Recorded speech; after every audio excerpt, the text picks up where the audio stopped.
Yan mga boss, no, magde-demo tayo ng Kalandi used oil. So una, syempre lalagyan natin to ng used oil, itong tangke.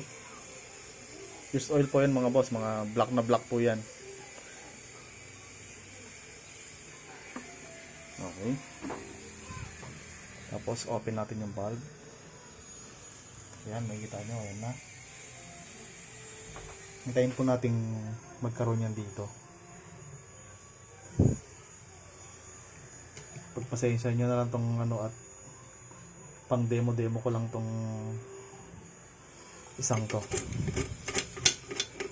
Yan, makikita nyo, ayan na yung langis. Hindi nyo naman kailangan paramihin yan. I-close nyo na agad yung valve. Mahalaga lang may langis lang dito. So, lagyan na natin ng tissue paper. Ayan. I-soak nyo lang yan sa tissue paper mga boss. Yan. Babasain nyo lang yan. Yung tissue paper. Ayan. Tapos sa case ko, naglalagay ako ng any alcohol or denatured alcohol o gas para lang mabilis siya magningas.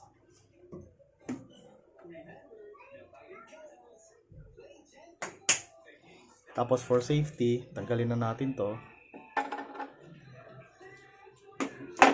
And then syempre dapat sarado ito. Okay? Ilawan na natin. Okay?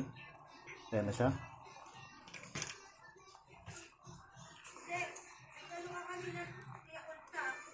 Sa unang mga boss, may kita nyo talaga, yellow talaga yung apoy niya kasi iinit pa yan, magpapainit muna yan.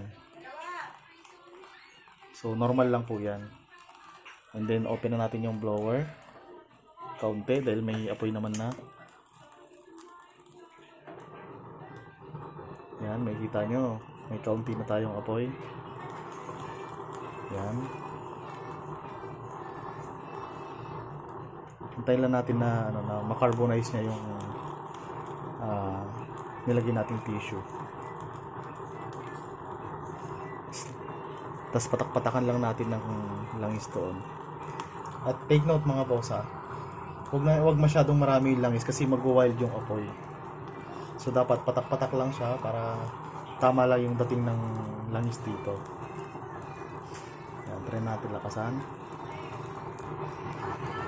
Ayan mga boss. Nung medyo nilakasan na natin, makikita nyo medyo blue na yung apoy. Yan. Sa mga bumibili po sa amin, ganito lang po yan, painitin nyo lang po siya. At make sure lagi pong may langis itong chamber. Kasi kapag naubusan na langis yung chamber, mamamatay, uusok po yan. So, at pag namatay po yung apoy ng chamber natin dahil naubusan na langis, lalagyan nyo lang po ng langis ulit, and then sisindihan nyo lang po ulit. Ganun lang po siya. Yan.